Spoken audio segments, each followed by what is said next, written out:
السلام عليكم ورحمة الله وبركاته. الشمار كفوني جالتم توتا في كبجم توتا أمة ورمو رمضان مبارك سنين جدا بقى ولمانو تجيني جاي رمضان جالتا ما في كبجم ألفات عرام سبب رمضان كان سبب فجران وبلتي نتاك جرا وبلتي يجون وبلتي آخرات ملأ وبلتي أكاسيتي ميتي وبلتي ما كيسينيتي وبلتي آخراتي دبي نرا ورا في جمعة سوتش ورا في سبرايز يقول سوتش وانتو تقويس إرجع ورا كي سبرايز ناقول إنجته إسين جين وانتو كوجته أنا فما وانقول ده مالي في إسين نخبجة نا أمانته نتيرجع تشوسيدي باي إسي غلطة فتا بري تقول يا وسني لين بيتني بري وانتي كانكم بري قدام في تايتني يا دنين بيتني أنا أفكر يو ما تو وانقول ده إسين نا أمانته نتيرجع سيت وانتو قدام أنا في مالي في إس أجمع فيديو اللي ورا بتا warra yalle surprise na godin anjettani dhugaa dubbachuuf itti yaadan jiru wanta na hojjedhu wanta biraati isinillee hin beektanii haadha bashu ta'e hojjedha achumaan isinillee kanuma keessayyuu dhiifama na godhaa jiddumaanuyyu subscribe like share na godhaa maaloo na qarqara na bira dhaabadha na qarqara obboleeyyanti jecha warri muslima ta'illee kan kiristaana ta'illee na bira dhaabadha na qarqara inna wanti isini qaan isina ergattee jet mucayyoo maqaan isi Samiraa jedha keessa naasofnee jirra hiqaa bitee fillee itti mul'ise waa hundaayyuu haasofnee jirra isinitti illee hin mul'isa warroonni akka isii biyya biraa jirtan warra keessan haala salphaa ta'een surprise godhuu hajamtan yaa warra amma ijoolleen biyya laa jirtan warra keessan birriin ergitanii warri keessan ammoo birri san ammoo waan biraatti deebisan malee yookaan waan akkanaan godhatan osoo bitanii fi waan akkanaa kennitanii fi hedduu itti gammadan birrii ergitaniif san caalaa maaliif amma yeroon keessa jirullee ramadaanaa yeroo qalbii namaatti gammachiisuu qabdanii beektanii namni hunduyyuu jechuudha. Kana bichaayyuu miti maatii ofii bichaayyuu miti warra ollaallee haala salphaa ta'een gammachiisuu timira bitanii waan garaagaraa waan qallaalii ta'e waan isin hin miineen haaluma salphaan birrii ergitaniif namni keenya birriin tuffataa beektanii yaa waan hin beekullee akkas jedhee yaadaa garuuyyuu haasa'u ijoolleen akkas jettee hin tuffatan birrii ijoolleen biyya alaa ta'e irraa erganiif ijoollee erganiif guddaatiidha. Garuu warri fudhatu sun birrii xiqqoo hin tuffatan. Garuu birrii san osoo as deebisanii hiqaa akkanaa kanaan bitanii fi haadholeedha namootaan firaati obboleeyyanii ollaadha bakka waan ramadaana kanaaf gammachiisuudhaan qalbii isaanii buhaarsuudhaan namoota rakkataa bitatanii hin dandeenye haaluma salphaan ajrii irraa argachuu dandeettan niyyattanii jechaadha niyyaa keessan garas deebistanii niyyattanii haala salphaa ta'ee rabbiin irraallee argattanii warra sanillee namoota sanillee kan gammachiisuu dandeettan isin himaa gara kiyya na duraniin kun kaartooniidhaan bitamaa kiiloo meeqa qabata hoo jettan kiiloo 10 qabata. Keessa jiru isa kanaatu yeroo isa kana keessa jira gosa kana isa kana keessa jira inni kun kiiloo 10 qabata gatiin isaa ammoo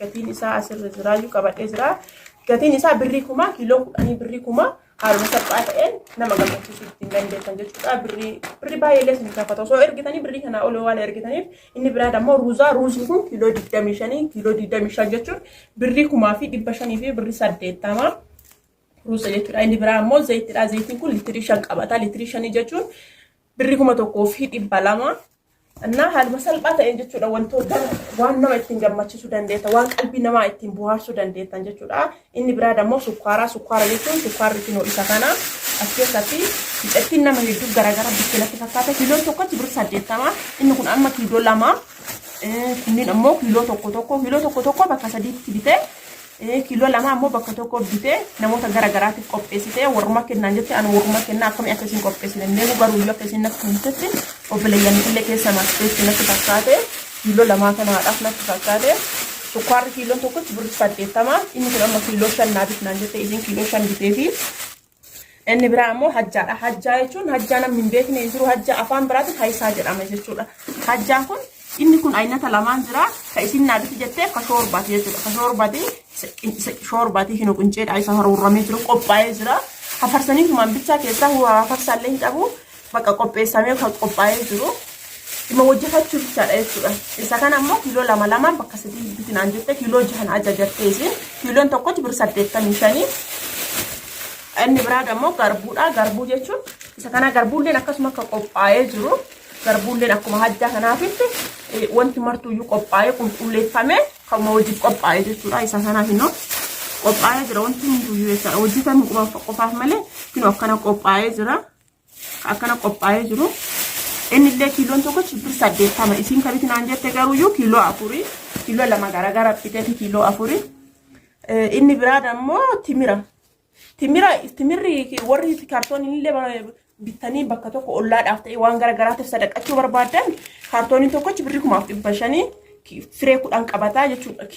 Shigii 10 qabata jechuudha. Shigii 8 illee kan qabatu jira gatiin isaa akkasuma garagara.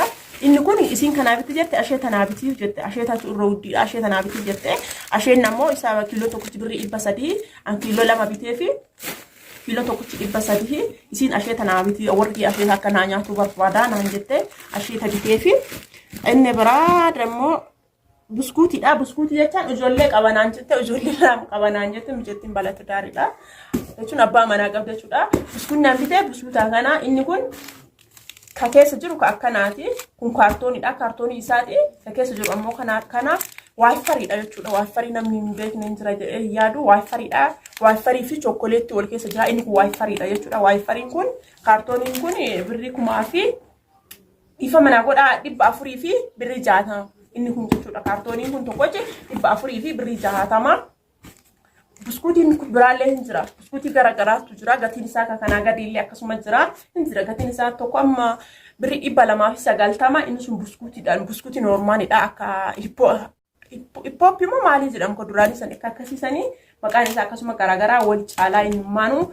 Kun ammoo fedha isiitiin waan biteef malee inni sun illee bareeda. Isa bareeda gatiin isaallee akkasuma hin qannasallee inni illee bareeda. Isiin ammoo kana barbaadde sababa maaliif jennaan qarallee bitaa fi ture naan jette. Ijoolleedhaaf kana naawayyaa kana bitiif naan jette. Inni biraa dammoo misirri kinoo misira jechuun kinoo kana kiiloo 2 bitee fi kiiloo 2 naabit naan jette. Misira diimaadha. Bifni osoo hin taane duudaa sanniin osoo hin taane kana kinoo. Misira kana bitee fi misirri kun ammoo kiiloo tokkochi birrii 130 kiiloo 2 bitee fi jechuudha. Isiin kiiloo 2 biti naan jette kiiloo 2 bitee fi inni biraa bunillee kiiloo 400 bunallee kiiloo 1 naabit naan jette bunallee kiiloo 1 bitee fi kiiloo 1 naabit naan jette. Buna bareedaadha. Bunni gatiin isaallee tokkuma osoo ta'uyyuu bunni wal caalaa buna bareedaa laalee bitee fi maaliif isiin amantummaa waan kennateef buna qoshashaa tokko hin qabne huura jechuudha. Huuraa tokko hin qabne buna bareeda laalee bitee fi maaliif jennaan amaanaa isiin kennate amaanaa jechuun ulfaata. Amaanaa isii sana ammoo guutuudha. Isiin nan argitu rabbina argaa amaanaa isii san guutuuf dammoo isiirraallee jaalala argachuudhaaf rabbii kiyya biraallee bilisa ba'uudhaaf buna akkuma waan kiyyaata hiikaa kana guutuu isaa deemeeyyuu qabootaa bitee baraadhaadhaaf deemee waan gaarii biteef jechuudha. Maaliif haadha qofaaf osoo hin taane namni of duraaf boruufillee waloonni jechuun caalaa miira jedhee akkuma bakka isin obboleettidha na amantee firallee baay'ee qabaachuu dandeetti. Fira kana guutuu irraa ana amantee fira osoo qabdu fira ofii kana dhiiste na amantee isin na ergachuuf jecha akkasuma haala gaariidhaan qopheessee fi isinillee ergeef jira. Gara keessaatti argitee jirti isinillee yookaan maatii bira geessuudhaaf amma qophaa'ee jira. Maatii isii bira geessuudhaaf maatiin isii asii naannoo Ashookaati. Namoonni wantoota akkanaa warra keessan ta'ee ollaa keessan ta'ee firoottan keessan ta'ee sarpiraayizii gochuuf gammachiisuuf barbaadan haala salphaa ta'een gara WhatsAppiitiin na argattan jechuudha. Haga boota isin barbaadan isiniif geessa. Fakkeenyaaf naannoo nan jiraatu naannoo Shaashamanneeti hasaasa isiniif geessa, Saguree isiniif geessa, Asallaa, Boqqojjii hanga bakka naannoo safara kanneen jechuudha. Qoree, Kuffalee naannoo kana namni jiraatan naannoo kana guutuu isiniif geessa. Gara WhatsAppiitiin isin argachuu dandeettanii naannoo isinummaa bichaan adaraadhaan amantummaadhaan isin kennanan adaraa keessanii fi amantummaa keessan bakka isin ga'a waadaa isin seenaa innaa gara biraallee karoora biraallee jalqabnee eegallee jirra garuu bakka hin geessine malee wantoota warri biyya alaa jirtan biyyooma kamiyyuu jiraattanii wanta akka barbaree shiroo mixinii kanneen ishigiidhaan jechuudha akka qophaa'ee qimamii adii qimamii gurraachaan qimamii barbaadan irraa qophaa'ee bakka tokko jechuudha ashagamee biyya alaa jirtan isin eeguudhaaf sanillee qophiirra jirra. Asmaan sanillee WhatsApp irraa nu argachuu dandeettanii hin eegallee garuu eegaluudhaaf qophii irra jirra. Nu bira dhaabadhaati saabskiraaybii laayikii sheerii nu godhuudhaan nu jajjabeessaa. Hanga xumuraa wanta isin barbaadan irraa hanga xumuraa isin wajjin jira. Na wajjin dhaabadhaa na qarqaara na guddisaa. Isinin jedhaa galatooma. Salaamu alaikum warahmatullahi wabarakatuh. Warri kiristaanaallee ashamaa isinin jecha ulfaadhaa galatooma.